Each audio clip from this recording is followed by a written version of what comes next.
Joining me for the big story are two ladies. They do women-related work, as you will establish, but they're also lawyers. Interesting. Let me begin with Perry. Perry Aritua, she is the Executive Director of Women in Democracy Network. Good morning, Perry. Good morning, viewers, and good morning, Joel and Lydia. Lydia Wanyoto, she is the face not new to many of you. She's the chairperson of the NRM Women's League. Good morning. Good morning to our viewers and listeners. Good morning, Uganda. Good morning, my sister Terry. And good morning, Joel. Good morning. You're very smart. Clearly set for the day after here. You're going to Kololo. We are all very smart. This is not about me or NRM. It's about Uganda. We are positioning and rebooting our country for yet another 5 years of leadership. So I'm at my best, and so should be every Ugandan. You have said that this is not about the NRM. I'll tell you. Not only NRM. And I think it shouldn't be. It should be Uganda, about this country. Yeah, but for all of us. Some people do not believe that when they look at many of these national functions, whether it be Independence Day, you know, any of these days that get celebrated, and maybe a day such as this, it gets so quote-unquote NRMized. Leave alone the colors, and you're smart in your yellow, that should be okay. But the narrative, the speeches there, many a time opposition folks are invited by you people.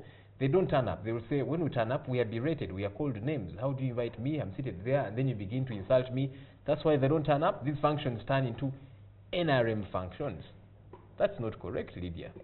In 1986, you just did mention 30 years. In 1986, I was just more or less beginning my secondary school. So the narrative should be about me. Ugandans must begin telling their own stories. We should stop talking about the Museveni story alone, because he led the revolution then. Because if you look at me, and I was beginning secondary school at that time, maybe 12 or 13, today I am the national chairperson of the NRM Women's League. I'm a lawyer by profession, and so many other things. Former MP and so on? Yeah, two-term member of parliament, a regional, a regional worker, and continental worker by my own right as a professional, plus as a leader. So everybody must have my story. That's when we shall know how far Uganda has come from. Because at the age of 13 or 12 then, look at me today, over 45 years, and this is where I am today. So if you look at me, you'll be able to appreciate Uganda better, where we have come from for 30 years, than if you look at President Museveni as a leader of our country. You seem to insinuate. And that's why today, even you, Joel, I don't know how you were in 1986, but everybody must find their space, find their story, make a contribution, and struggle to make Uganda better. Today, for me, in a bit. You seem to insinuate, Lydia, that your story, successful as it is tethered to the NRM, that you are successful because they were, or because the NRM is. The government of 1986 has made a tremendous contribution to what I am today, because I've grown up in Uganda. I went to school in Uganda. My post-educational exposure was after my basic degree in Makerere University and my leadership abilities in the university and school. So therefore, for us to appreciate ourselves, we should not delink what we are today. If you've been focused, if you worked hard, if you've been guided, if you have taken advantage of the policies, of the laws, and of the mentorship that we've had from the NRM government. That's my story, and I really want to make sure that I make that contribution to all other Ugandans, so that we are able to have a big picture of our country. All right. Yes. Perry, I don't know where you were in 1986, but today you're a lawyer, you're leading an organization, you know, you sit at an international level and the like. Would you credit the NRM for this? You know, a country is made by citizens, and the family is the basic unit of a nation. So for me, I would first want to look at the contribution that my family made in the context to make me what I am today. You know, but as Lydia has said, I think it is important for us not to wash away the achievements of NRM. There have been some achievements. For instance, and you know, at times people say, oh, we are tired of talking about the achievements. But you see, you cannot go without looking where you have come from. You know, we have some peace, which is true in terms of absence of war. You know, there are still some challenges. For instance, there are families that still go hungry in this country, yet we are a country which is proud to have a climate where almost anything can grow.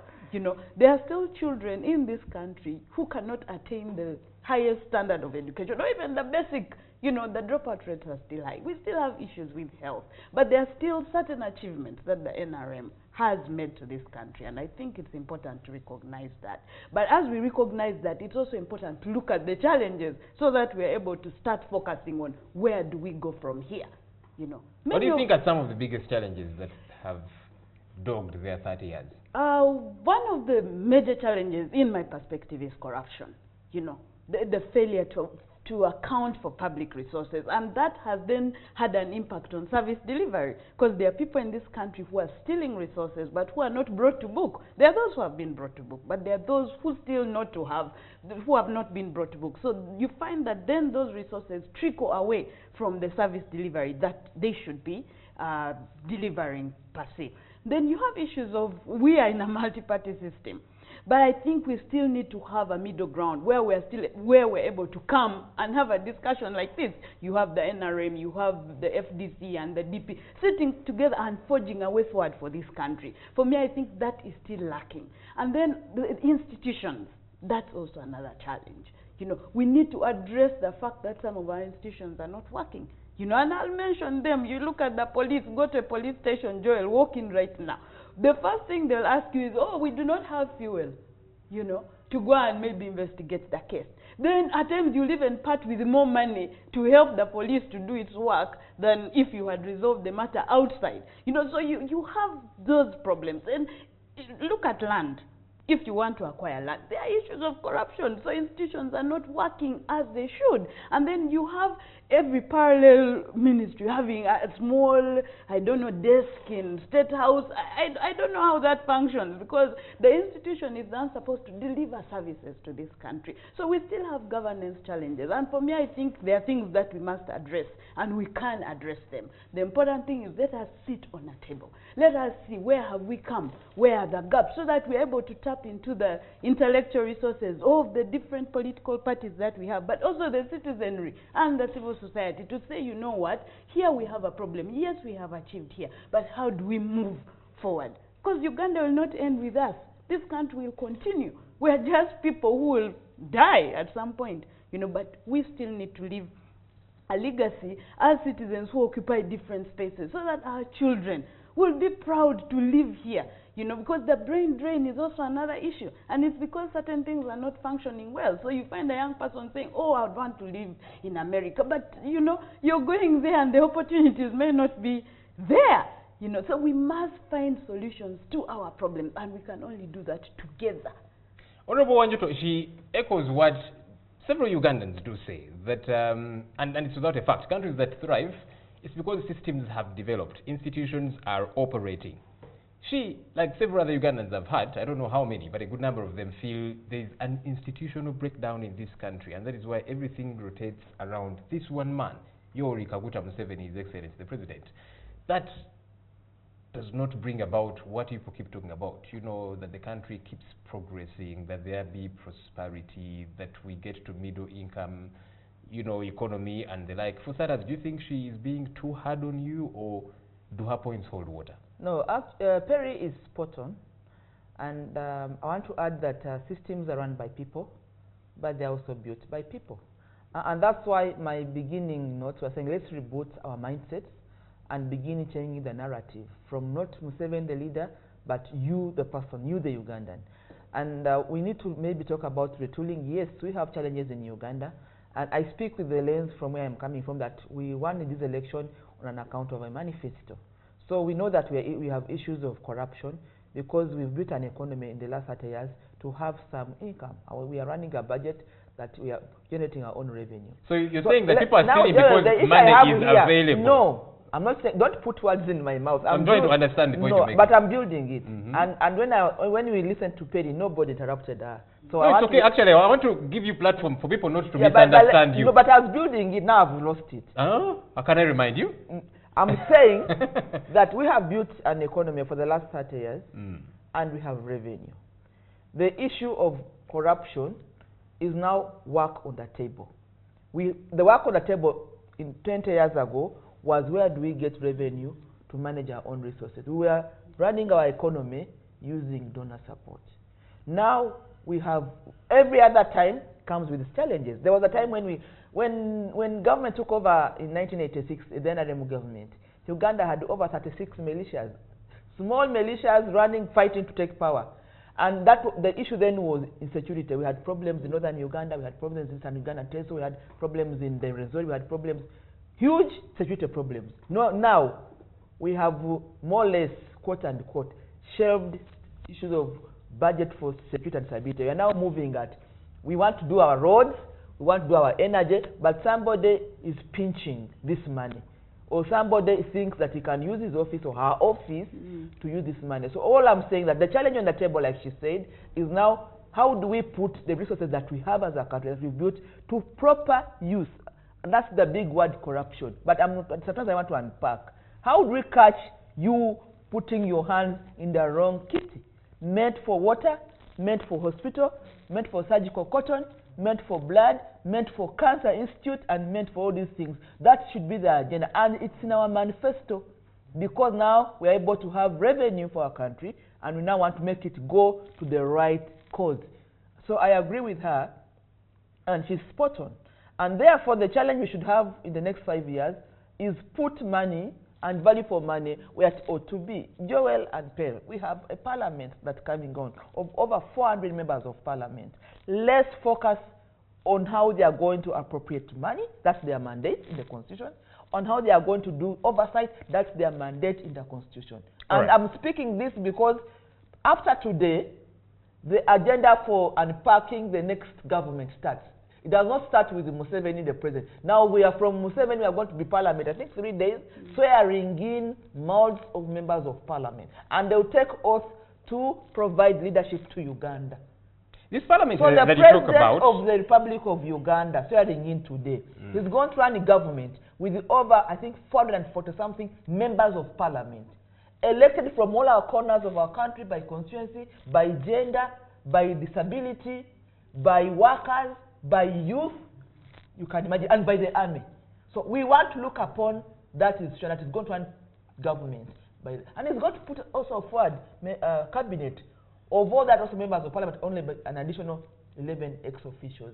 So really, I want us to look in a bigger agenda and focus our energy to call to account. We must call to account people that are going to begin swearing in today up to the 19th, when we elect the Speaker of Parliament. Very important. Let's broaden it like you say. This parliament that you talk about, you see, the 9th parliament, many person will tell you it began well. It began with gusto, with oomph, you know, but then along the way, whenever there was someone to Chankwanzi, they came back speaking a different language altogether. Whenever they were blowing hot here in parliament and then there was someone to Entebbe State House, they went and then they came back like they've been beaten by the rain. They were speaking a different language altogether. And so many people feel that August House there is in the hands, well, I've heard some people say it's in the pockets of one man, Yoweri Kaguta Museveni. How do we make it independent? How do we make it thrive? How do we make it be accountable, like you do say? Because you see, at the end of the day, if there is no institutional independence, that's a huge challenge on our hands. That's a huge dent on our hands. I don't want to speak for members of parliament. They should come here and explain why they behave the way you are saying it, because I don't see it the way you do it. If you've been elected by people, you represent the community where you come from. I don't win elections, but maybe I think I'd be a good member. So also the community should reflect the people they want to represent them. You cannot tell me that you want 20 liters of water, and then you give me a 5-liter of jerrycan to bring you 20 liters. So we are as good as the people we elect to lead us. Beginning with the president. That's from you, but I'm telling you. We elect him too, I think. At least he's been able to secure Uganda. It's within its neighbors. He's been able to make us have a budget that we can talk about and secure. He's been able to give us stability, and today we are proud to position Uganda. Members of parliament have an oversight role, appropriation for their budget, and oversight. Let's not shift mandates. It's clear in the constitution. Let me bring Perry here. And let me just conclude on this, just allow me, because I'm speaking the same language with Perry. Are you? Yes, we are. All right. I want to say this without any blink or any benefit of doubt, that we are as good as the leaders that we choose. But we really hope that the 10th parliament... That includes the president, right? Yes. Okay. That the members of parliament, because you had issues of challenges and complaints, and I'm saying that if wherever they go, if they do not stand the ground and stay the course and stand by their word, you cannot blame anybody. You are talking about 400 people being in somebody's pocket. How can you come from Mbale municipality or Bundibujo and end up in the pocket of the head of state? You must, who sent you? These people have been elected by multitudes of people. They are 430, and they are going to be facilitated. They are going to have officers. They are going to be empowered. They are the other people who give us the budget. So how come they end up, you can explain that? Go and ask them. But they are as good as the communities that have elected them. We look up to them, want to support them, we do everything it takes. They need to deliver Uganda. Whatever that comes to our budget, it should go to good use. All right. To the welfare of our people, to build institutions, to build cadres, to build professionals, to make, if you are a good national, you are a cadre. You know, don't limit the word cadre to this small understanding of Uganda. A good cadre is a good national that has dignity, that has responsibility, that has integrity, that is transparent, and that has passion to serve for the welfare of their society.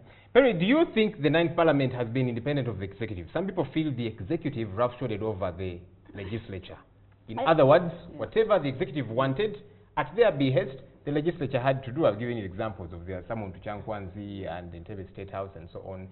If so, how do we see the next 5 years playing out? It's going to be a bigger parliament. The NRM has a lot more members this time around, and some people are thinking it's going to get worse.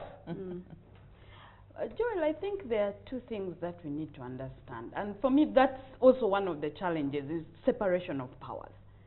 But to agree with Lydia on the issue of the individual, because you're a member of parliament, people have given you the authority to go and legislate, to go and appropriate resources to meet their priorities.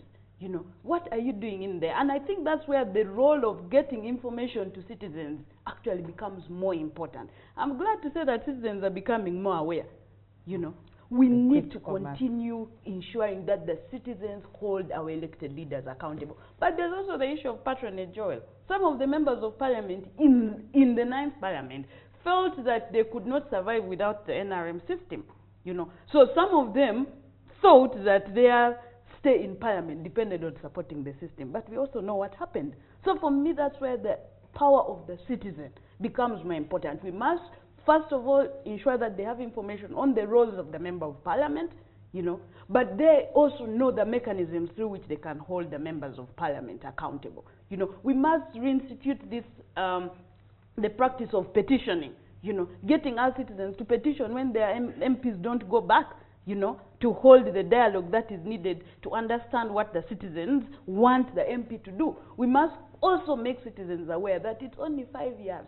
If this person does not deliver, and this is even both for the presidency and the member of parliament, you know, because accountability is one of the key facets of governance.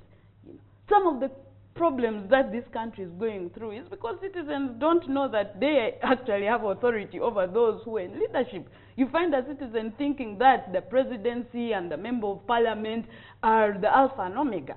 You know, yet at the end of every 5 years, we go back, the same leaders go back and ask for a fresh mandate. You know, so the citizen must get their power back. The power to say, you know what, you have not delivered, our priorities were A, B, C, D. How do the citizens get their power back? Are they going to have it doled out to them on a silver platter? Should they fight for it? Because you see, much of the time it is them against the people, and you have had people say that, look, it's not in anyone's interest, at least the leaders in this country, that the people are empowered. Because you see, unempowered people are a quote-unquote threat, are a risk to the leaders. When you goof up, they'll call you to order.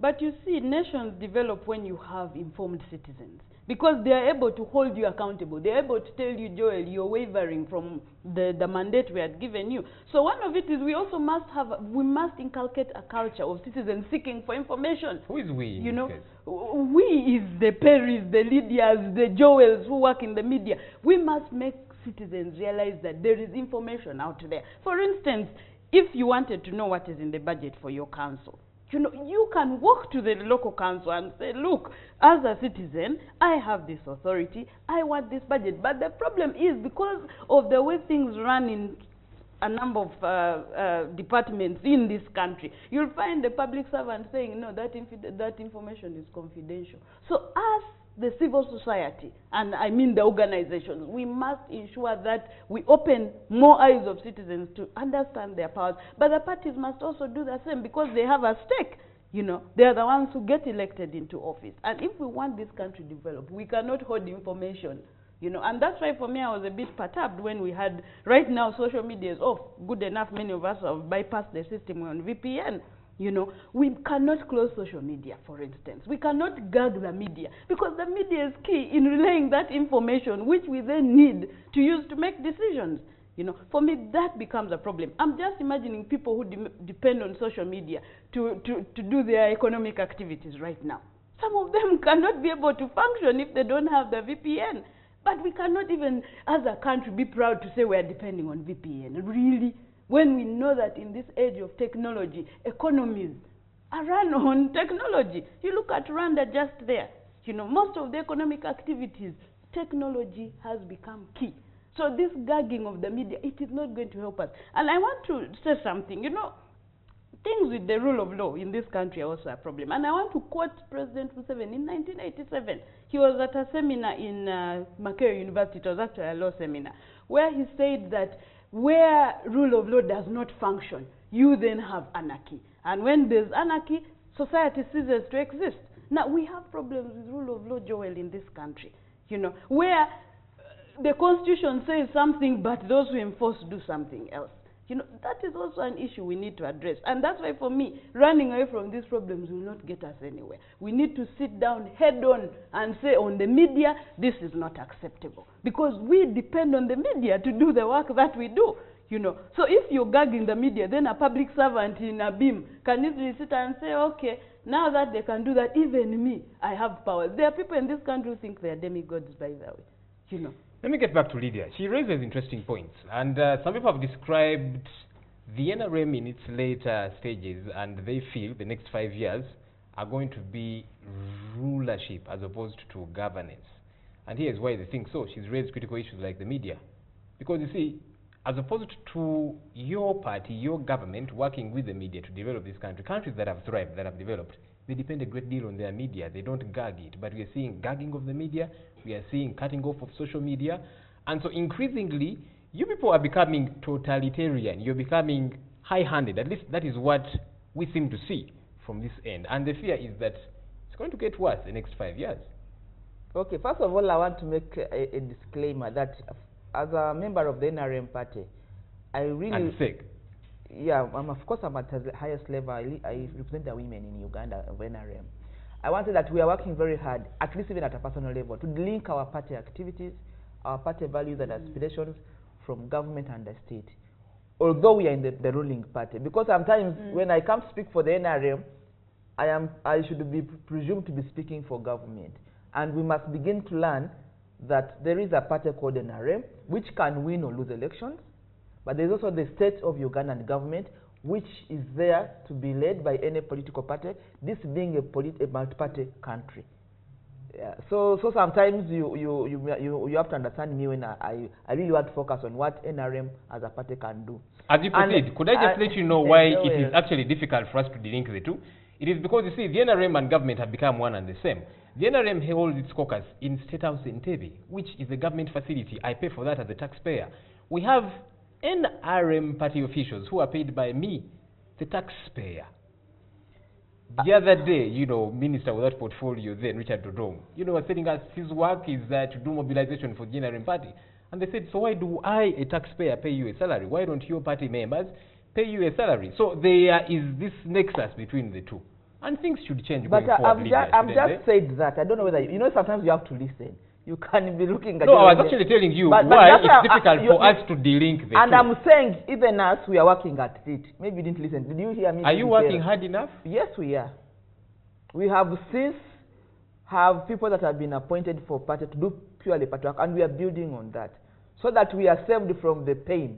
And we have given them right of way, police escorts, which are paid by me, the taxpayer, the Secretary General, and so on. For us, who are... I'm not on any Ugandan payroll. I speak for the NRM party. I can give you a day of... You will not find me for the last 15 years on any payroll of Ugandan money. I am on the radar for the NRM party. I work for the party and go do my own survival. This one I can take to... You can take to the bank. I've not been paid by owner. I'm not on any NRM payroll. That's for you. How about the others? I mean, we must lead by example. They should see, they should hear, they should come on TV and speak like I'm speaking. I'm speaking for the NRM party as a leader of the NRM in SEC, and I've not been on any payroll of this country for the last 15 years. But I'm here. I take leave wherever I am. I come, I work for my country, for my party. I'm on the road and I go and work and survive. So that's where we should be going. And please give it to us who strive to do that, so that you don't blanket everybody. So I'll say kudos to Wanyoto, but then I'll say, can Wanyoto push the same for the others? But here in any TV, you always also have, we are building, and I'm saying even if one or two of us are building, there should not be blanketing of blame, because we have challenges as a party, but all other political parties, we are growing a multi-party dispensation in Uganda. Every party, you should go there and unpack it. Every party, political party is struggling. NRM is not an exception. But because we began as a ruling party, we had to do both, run and grow a country, but also run and grow our own party. And I'll say that the commitment to delink state functions from party functions has begun, and the drive is fast. It has just begun. No, we are, but because we've started, yeah, of course I have to tell you the truth. But don't assume that all of us, you may assume that all of us are on your taxpayers' pay. At least I can speak here that I am not on Ugandan payroll, taxpayers' money, for the last 15 years.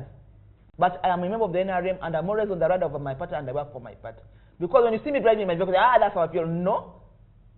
In my own rights, I'm a politician that is not on the payroll of the Ugandan taxpayer money. And there were many out there. We are many, but we don't have to come and rub it in. So that you begin to believe that it's not the intention of the politicians of NRM to come and scavenge on your taxes. It's not our intention. That's one. The second issue that I want to tell you is that as we go on, we are not intolerant. But there are times that call for intolerance.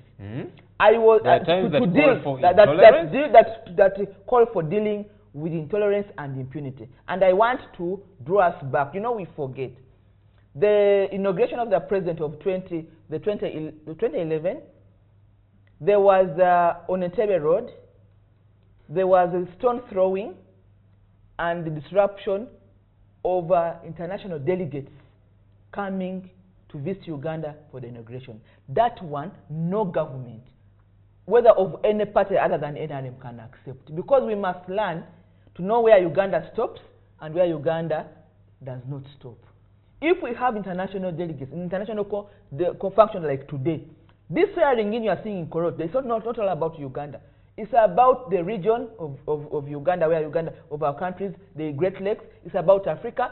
It's about standing up as an independent country, of a member of the United Nations, of a UN member. So we cannot take this day and play around with it, with impunity, with defiance, with all sorts of things. We can express our displeasure on any other matter, not where we are building, rebooting, and positioning Uganda in the nations of our time, in Africa, in the region, and in the world. And there are people that have come outside Uganda.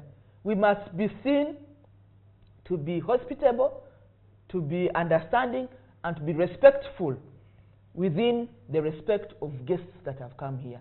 So for me, I don't want to live here without being very clear, even as a member of NRM, even if I was not a member of NRM, as a Ugandan, I would be very disappointed to see anybody that wants to disrupt the function that is happening today in Kololo, because we have been able to prove, despite challenges, that we can run an election and remain stable and move on for the next 5 years. So we are in members of parliament, a multi-party parliament.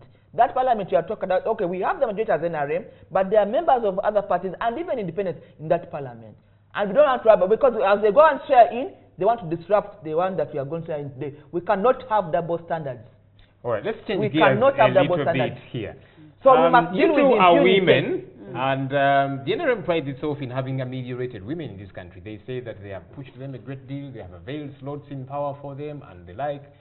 You're a woman. How do you think they have fared for the last 30 years, Perry? You know, for me, I look at the issues.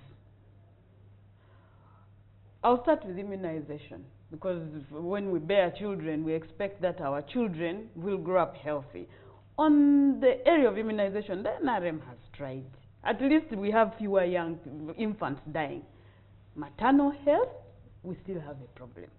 We cannot have 438 women to 100,000 live births dying annually in this country. That means 19 women dying every day. That's unacceptable.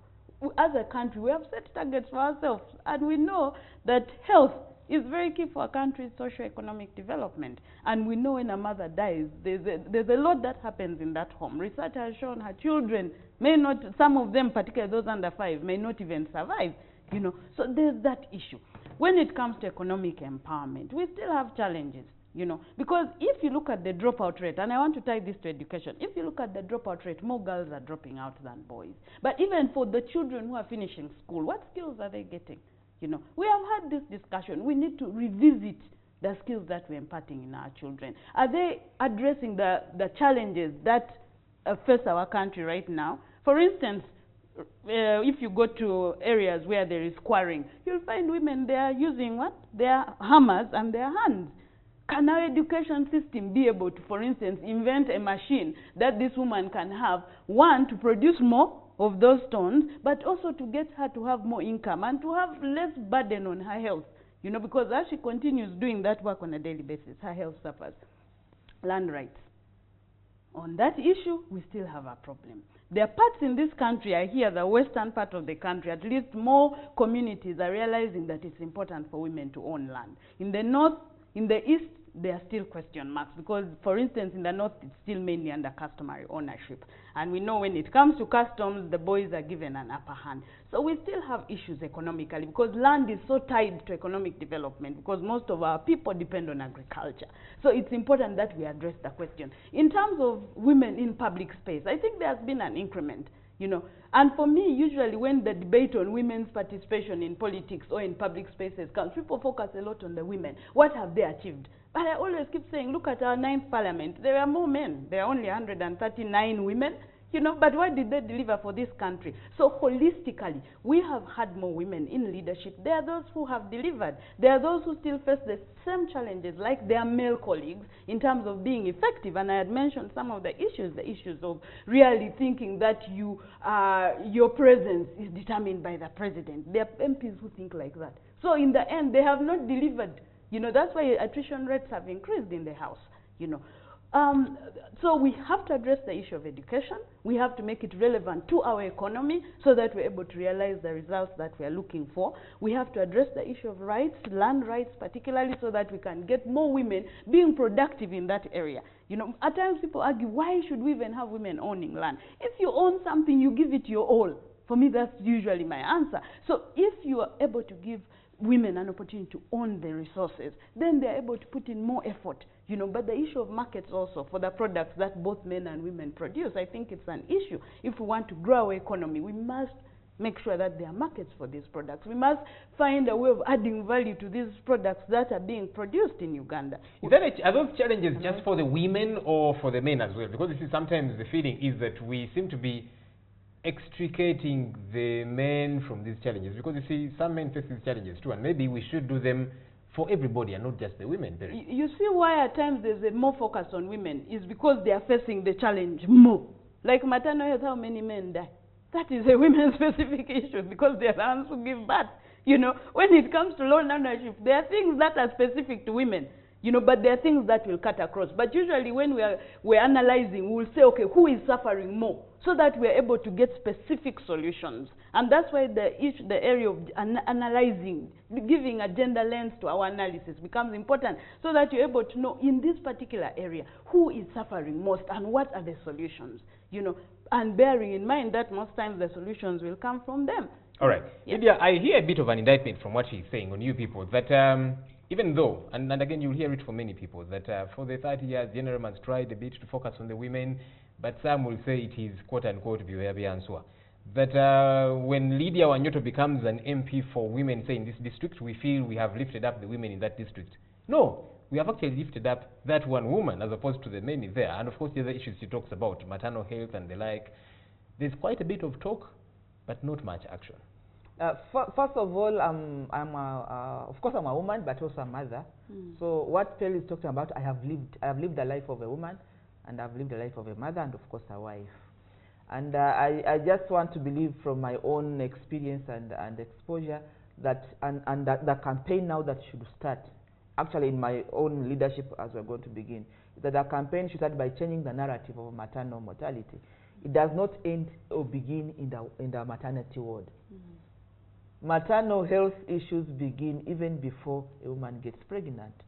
She must be healthy, she must be of the right age, and that's when the issue, it's a big picture, that's when the issue of going to school is very important. Because when you go to school, there's the issue of the 4 twos. The main causes of maternal mortality are around 4 main twos. They're too early. If you begin delivering, even at your first menstruation, you will obviously have maternal complications. That's the too early, the 2-1. The second one is the too many. If you are going to be exposed to a pregnancy every 9 months, you will obviously have your body worn out, and therefore your vulnerability is high. So that's another issue. The third two is the too late. If you are going to have a child or maternity after 45, there are those medical procedures when you should really be at your prime of your motherhood, and you should be now stopping to rebuild and to so there's the too early, the too frequent, the too late, and there's another one, but there are 4. So what I want to say is that the government that has been running Uganda since '86 to resolve some of these issues of maternal mortality began with education. The UPE program has a big multiplier effect for the future of the woman of Uganda. You would lady that work to retain the girls in school so that they delay getting children. So they have children when they are ready, when their bodies are ready, and the children by choice, not children by chance. So that's a campaign that we begin. That by the time you're entering a maternity ward, you're ready, your body is ready. Even psychologically, you have family around you, you have the means and those that go around to help you deliver. So when you know, people now run to maternity ward and begin counting the maternal mortalities. But the story is bigger. How did you get pregnant? Did you go for antenatal clinic? Are you feeding right? Are you exposed enough? Is your sanitation around you right? Did you have support? It's a bigger picture than the medical at the ward. Did you have a referral? You know, was there support when you're delivering? So it's bigger than the maternal. The hospital bit of it is actually at the end. It's the end tail. So I thought that what Perry is saying is correct. And figures speak volumes. They hit you on the face. But we have work to do. It's bigger than the maternity ward having medication, having the right doctors. The social aspect of it takes us up to my own understanding, takes over like 70% of what we are supposed to be helping them. So we have work to do, and it's so for all of us, family, relatives, health social workers, women leaders, it's big. Joel, there is a multiplier effect for having women who are members of parliament, and I can speak without again blinking or the benefit of doubt.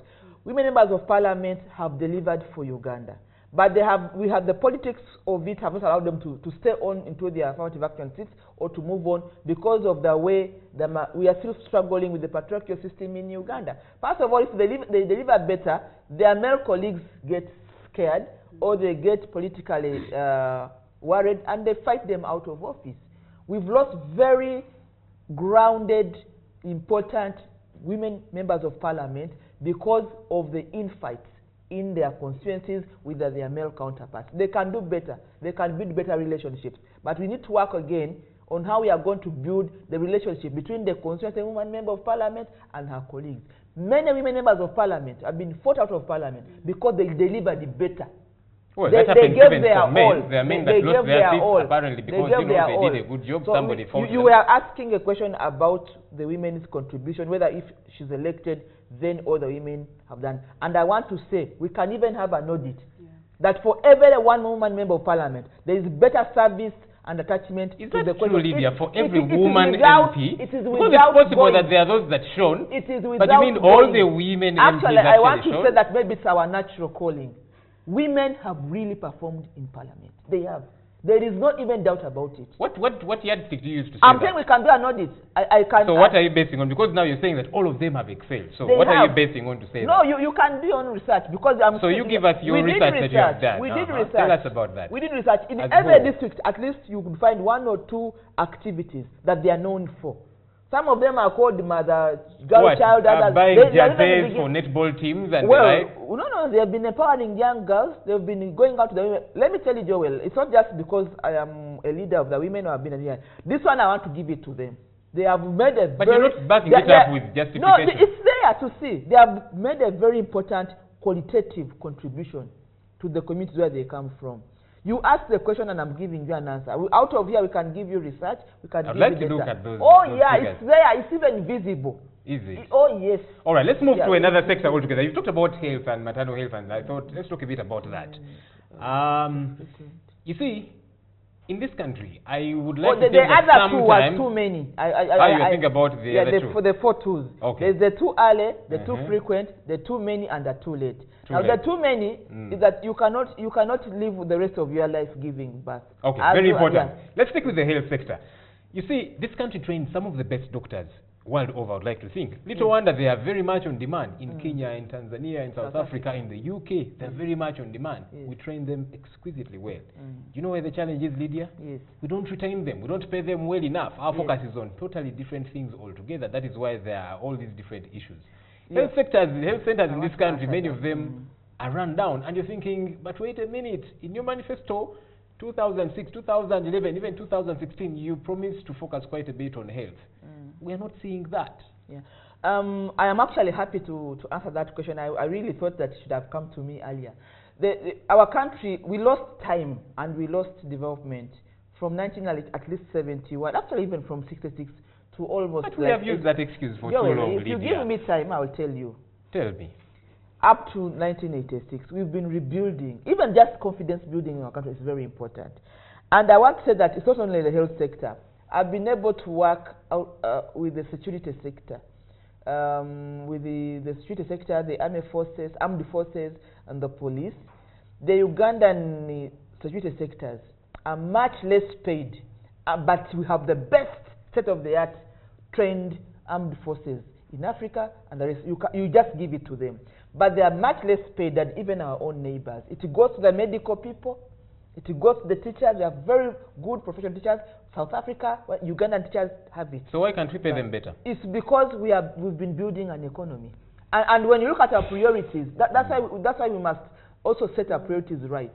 We must have the jump starters of our economy. The triggers of our economy is infrastructure, roads, energy, water, social services. But we have, and the human resource. So I am very proud of the professional human resource that we have. And for me, because I'm exposed, I will have an opportunity with the others to talk about this. It is across the board. And my experience with the armed forces, because of the stability of our country and the region, you just give it to them. But they are less paid. Perry, is it a question of our economy is not big enough, so we can't pay our doctors well, so they will have to run away? We have a higher attrition of them running away and the like. So is it an issue of that, or is it priorities the wrong side up? And where we put our money. So it's not an issue of money being little in this country. For me, it is the issue of not prioritizing. Why should we have 400, I don't know how many members of parliament? We're only 37 million. Why should we have that number? And you know, when we started these things about saying, let's have electoral reforms, let's reduce the numbers of parliament, we were like, hey, will you people manage? You know, we need those numbers to sustain the system. That is also a problem, you know, because we should not be having that number. Because do you imagine how much it costs this country to have all those members of parliament? They need cars, they need offices, the list is endless. You know, why don't we have a few professionals? I remember we had proposed, let's have 1 man, 1 woman per district, 224 members of parliament, who are the best, the cream de la cream. How do you select them? Of course, it will go back to the people, but the party will have to choose its best, you know, because it will be a multi-party system where you choose your best, those who can deliver, because the MPs in there who will not get a chance to speak. in the plenary, they may speak in the committees, but in the August House, they will not speak. There are too many. So you will find there will just be a few who have the, first of all, the skills to be able to stand out and speak, and then you will have those who maybe have been in the House speaking out more. So we need to reprioritize. We must have value for money. Why should we have no doctor in some of these districts, and yet we have good doctors who are running out of this country? You know, so as a country, we must go back to the drawing board. Where are our priorities? I already said human beings are the biggest capital that a country has. You know, now if people have to die because there is no doctor, then a country will suffer. But on the issue of our economy, for me, I still go back to agriculture. We are an agricultural country. Infrastructure development is good, but we must invest in agriculture. That budget of, I don't know, 3.2, that's very little money. You know, that's our niche. South Sudan depends on us for food. You know, there are countries where they will eat a banana in this country and say, oh my goodness. You know, so there are things that we must leverage on. We must find out what are the fundamentals. For me, agriculture is a key thing. Adding value to our products is another thing, but our human capital. How can we invest in that which is so essential to us? The teachers, you know, how much are they earning? You know, that's an issue because they're the ones training our children. But if they are not earning anything, they are going to find ways of earning money. You'll find some of them are actually riding borders to be able to have a little extra income instead of being in the classroom, you know. So there are so many challenges that then affect the system if we don't reprioritize. That's my take. Lydia, we have bloated up the public wage bill, but in a skewed way, that we shall have a huge parliament with so many members of parliament, many of whom are useless. That's for sure. No. I don't think all of them are very useful. Maybe if we had a small number, it would be a lot more useful. But let me broaden it further. You know that we have, I don't know how many, I stopped counting, the presidential advisors, many of whom, we have done interviews with some of them, they'll tell you, I don't see the president in 4 years. So I'm thinking, so how do you earn your money? You're not advising the president. We have so many of those. We have all these RDCs. We have all these political assistants and the like. We have focused quite a bit on those and not on the important, the doctors, the teachers, all these, you know, people that have got skills that can push this country forward. I want to be on record that the next 5 years we should find ways and means to improve the welfare and salaries of Ugandan professionals across the board. Across the board. Because everybody makes a contribution to this country. They have families, they have aspirations, they have energies, they should be paid. The teachers should be, their welfare should be improved, payment, medical workers, security, armed forces, and everybody that works in Uganda, they should, but we should find ways and means. And I hope we can do that by looking at the budget and the sector. I do not believe in selective enhancement of privileges, because we must have a ranking in the public service and give them their privilege and their right to serve our country. For that, I should be on record. And of course, as you know, Joel, I'm a leader and a worker, a supporter of the workers' movement. So I really want to be on record on that. But we are going to find ways and means to ensure that we don't only lament, but we go down and look at the budget and provide areas of cuts and improvement and give solutions. That's one. Isn't that what we have been saying for too long a time? Well, I'm now saying it. You know, the more you say something, the more you get there. There must be always a campaign. The second issue I want to talk about is the issue of what you're talking about. Maybe because I have lived this, or because I've worked under these arrangements. Why we are in this situation in Uganda is not because everybody wants to have a big parliament or a broad civil service. We are coming from a history that brought our country down because of lack of inclusiveness in our politics, lack of participatory in our politics. Pre-at 1986, you hardly found a woman member of parliament. So we are recovering. I think at a point X, you want to talk about 10 years in our constitution, we can review. We can review and say, okay, we've gotten there. Let's now get back to the basics. You said one member, one woman, one man per district. Let's get there. But where we are coming from, we should not forget.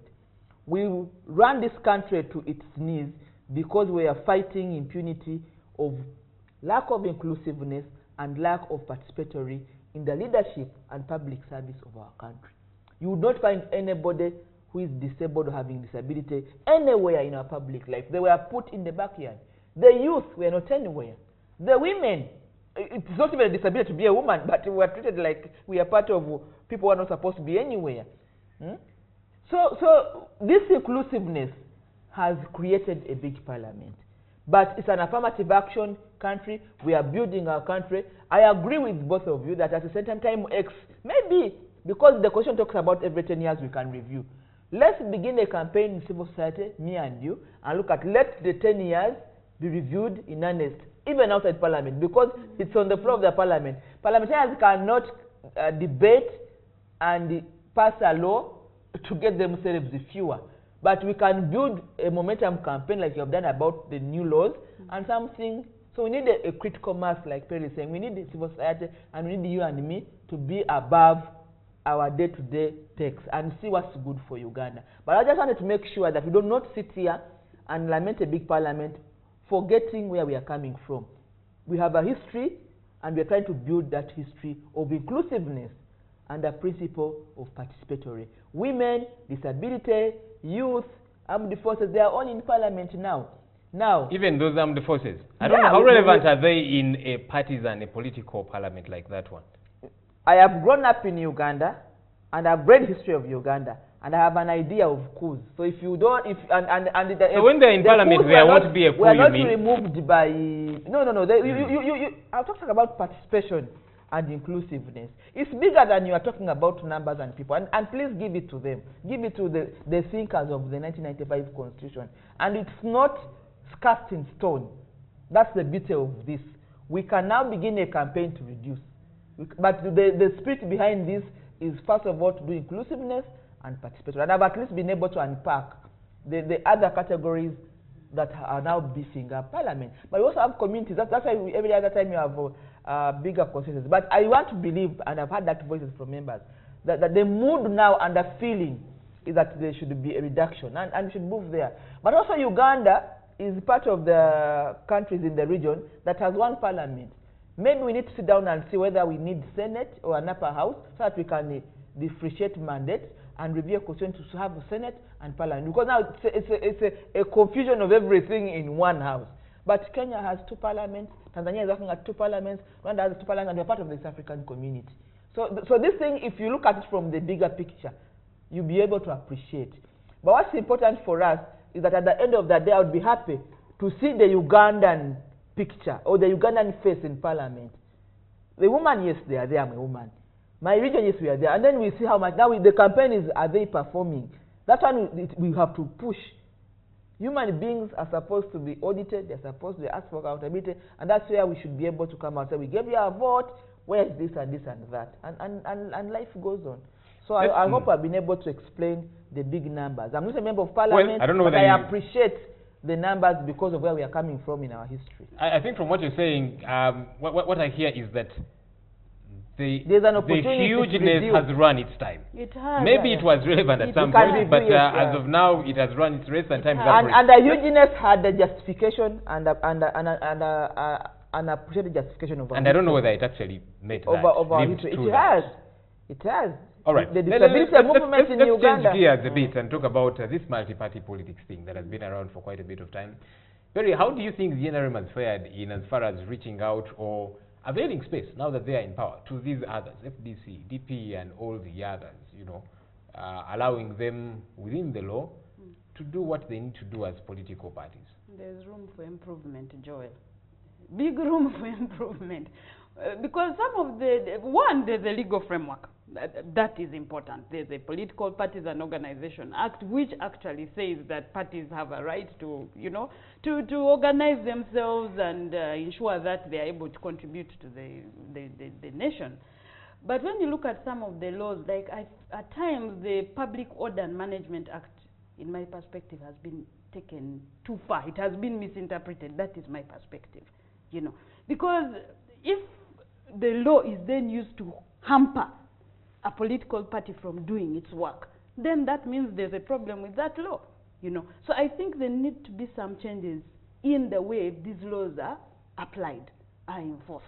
Because I think that selective application where NRM can have a meeting, but FDC or DP is told you can't have a meeting, you know, and that's why I mentioned the issue of rule of law. And I quoted the president, 1987, where he said if you have a state where laws are not followed, it will degenerate into anarchy. When people feel they are being pressed into a corner, then they start using unlawful means to achieve the objective.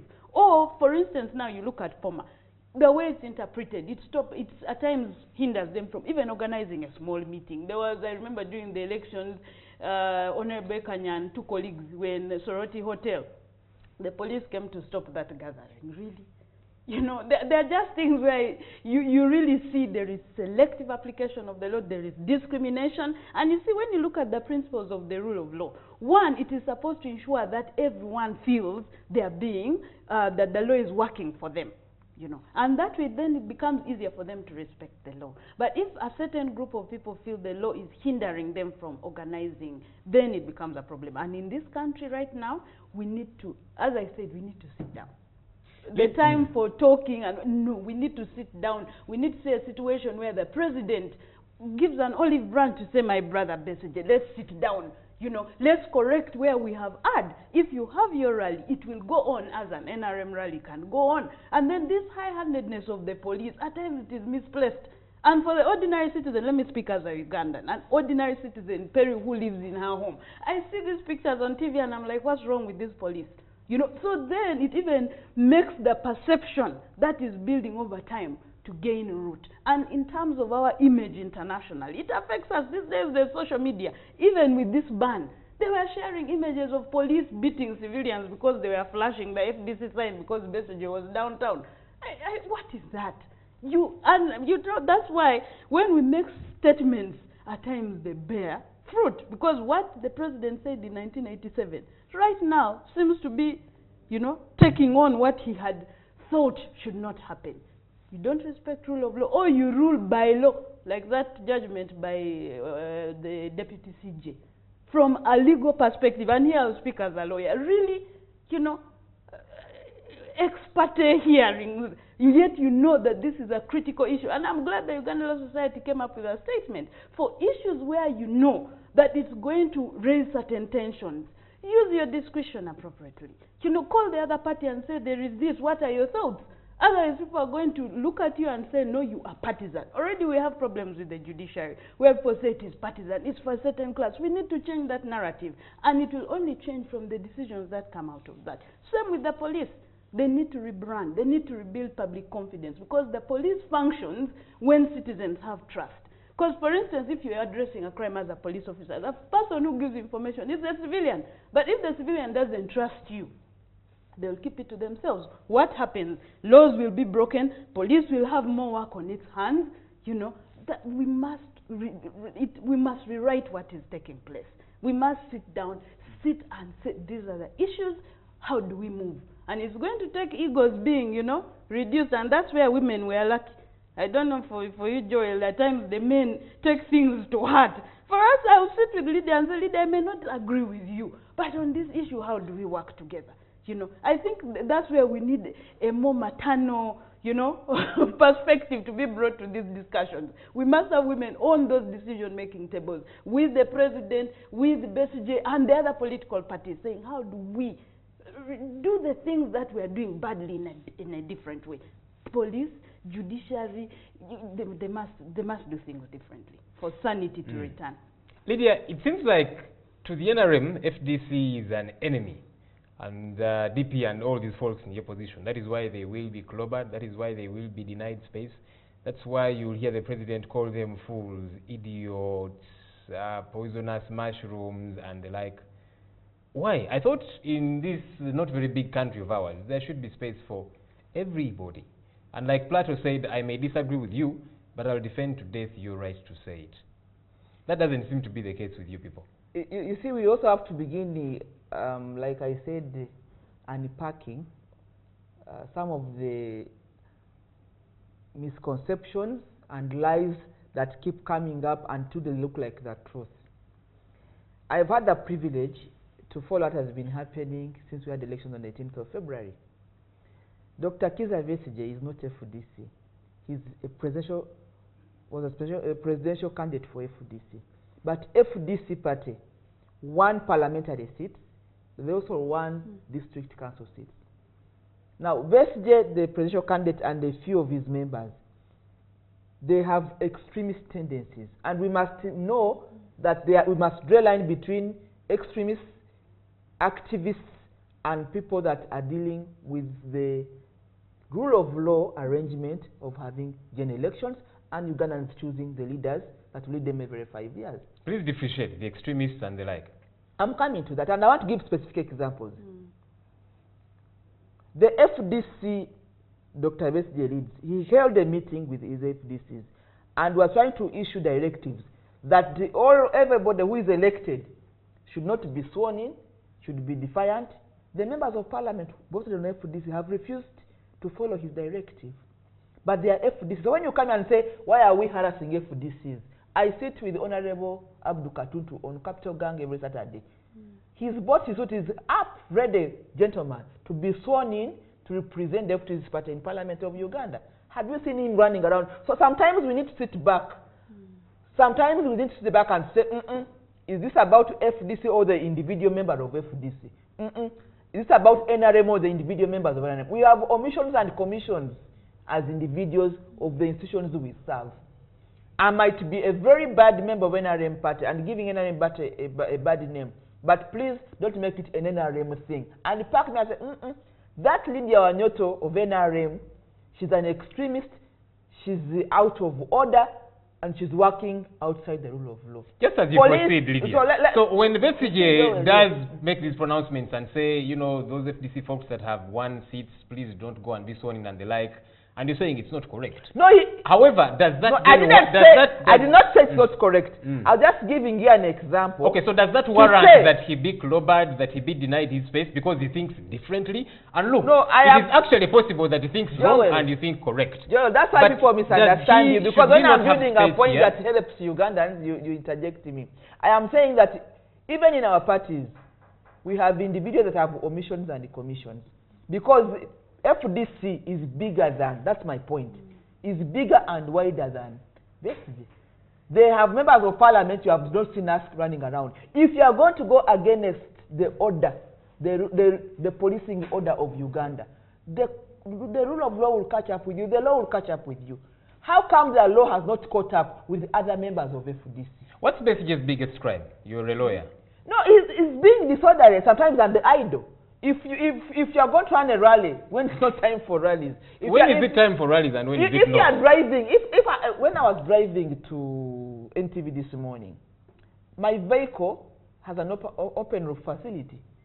But I didn't come flying and shouting so that What's wrong with that if you want to do that? What's illegal about that? You are disrupting order. You are being disorderly. And you know what that means. Because then why are you disrupting order? Stepping on people's rights also. We have rights in this town that need to be respected. Because if you are going to go around with your supporters and rights and people, I have been stoned. I have been stoned. That's wrong, and we should arrest those that do that. I am a very humble citizen of this country.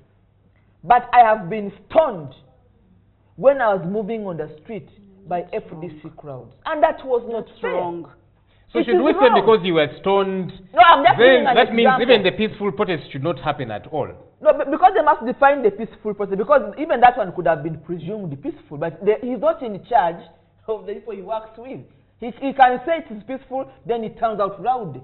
So people like Wanyoto, that also have a right, because we are many, that also have a right to go and do our work peacefully, and we're not in the campaign mood and drive every day in, every day out, 24/10. Because for us, really, like for me, campaign is not time to work. And he can't happen. But for him, he's in this campaign mood, and he's a bad loser. What's wrong with that? And look, it's not a good thing to be a bad loser and so on. But if the rest of us want to work, so you want to protest peacefully, what's wrong with letting him be? Because like I'm saying, now I have told you I was stoned. It was not a peaceful procession. I was stoned. So why don't we... And I was just going to work. Then I get into this crowd on Queen Isabel, and I was the best day is going to Najana Nkumbi. I was stoned. And that is wrong. Mm-hmm. That's wrong for both sides, you know, and that's why with multipartyism we must exercise a level of tolerance. So where do we find the balance? Because the balance if one is the gets rule of stoned law. in a protest, then that means The balance, let's ban them completely. yes, because it's yeah? the rule of law. You see, let me tell you, Yeah. if Westj does his rallies all over the place, and people say that oh, police is wrong, but if we can cooperate with the police, where would some people like me get stoned? How is he? And look, I don't speak for him, but you see, like somebody again. No, but I don't see see the that you bring when I see the police. So big. No. It's just a gun like anyone of and us. that's exactly my point. That since It's he's a not fair Ugandan, to keep she should have flagging him. space in this country like every one of us. Yes. When the we FDC shouldn't are have our holding. space. Why should we have our space? All right, now talking about their space. When they're having a meeting at the FDC Najana Nkumbi headquarters, they're just there, read. Then the police storms them, says you cannot have this, and pulls it apart. And I'm thinking, if they had put that meeting of theirs in the middle of the road, I would actually support They police invite to the dismantle police. it. They put cameras. But they're having they some of their invite the meetings police. behind closed doors and the like. Then you're coming in to disrupt them. That Well, is why people I was not conclude. going to Najana Nkumbi. I was coming to work. They stoned me. The police is protecting people like the Wanyotos. And not No, the others. yeah. It should protect No, we are all. vulnerable. No. These guys move with stones, with sticks. Not all of them, Lydia. And I have just said that we have members of FDC that are not caught on the wrong side of the law. I've just said that. And that's and that they will why be thrown in. I think that's why when we So talk let's about unpack this. the rule of law, Yes. we must make sure that one, the law itself does not inhibit the very rights and freedoms that are enshrined in the Constitution, but it calls for a level of tolerance. Because for me it doesn't serve a purpose to heckle Lydia when she's talking, because I may be missing a point which will actually help my cause. That is wrong. But you cannot also stop a party from functioning because you are applying the law. No. That party functions, and I told you earlier that Westj is not FDC. The president of FDC is Mugisha Muntu. They have members of parliament, they have councillors. And if you have chance to zoom a camera into how they operate, they have issues with some of their colleagues because they have extremists and there are people that want to run the party in the So as the state and as police, you're the one now who is going to help the others to deal with the others. No, within the same actually party for to try and me, bring I them may together. have issues with the police. But What issues do you have with police, for example? If you can be honest with us. No, maybe sometimes they have work to do anyway. That's the truth. Because, I mean, a man like Westj, he just wants to disrupt everybody. But that's not FDC. That's not FDC. FDC is bigger than Westj. And that's why we make a mistake. We've got to wrap this up. Ladies, many thanks for joining me this morning. Clearly, Uganda is getting better when we have ladies that put up deliberations such as this. I was about to say kudos to General. I don't know, but I'd like to think you have individually worked hard at this, and your families have done an incredible job. Joy, that's why I said it is easier for women to actually reach a resolution on issues. Even things which seem so difficult. We sit and we say, what is the bigger picture? And it's always better when a man is the one mediating. But we need each other. Yes, we do. Thank you so much. Perry Aritua, Lydia Wanyoto, many thanks. Perry, are you also going to Kololo like she is? I was not invited there. You have to go by email. But I'm going to watch on TV. You gave us a public holiday so that we can come to Kololo. The invitation for Kololo has been on all platforms, including social media, including which was all blocked. WhatsApp, all this, on radios. There was an official announcement that you had this, that today is a public holiday to allow Ugandans go to Kololo to witness their hard-earned election results of a presidential candidate. And this is just the beginning. It begins today. Swearing, but we are going to have the swearing whatever season. From president to members of parliament to chairman of the districts to councillors to all our. So it's just beginning day. The beginning of government starts today. And by the end of the month, then we shall have our budget. Then we begin delivery of services, and then we do the follow-up and accountability. I like Lydia's enthusiasm. It starts there, then we shall go to I hope that your party leaders listen to when you talk like this. I hope they listen to you, that we begin to deliver services, make sure things and account to the people. Do electoral reform. I hope they listen to you. Do they listen to you? No, it's not because about... you're speaking some critical things here. It's not about to me, it's about our country. And I'm proud to be Ugandan and to be serving Uganda. Like us. Very proud to be Ugandan. And the beauty of it is I can speak without blinking, because I don't even get to your taxpayers' money. Because sometimes people say, oh, you're eating. I do not benefit or earn any payroll from Uganda, but I'm Ugandan. All right. Thank you, ladies.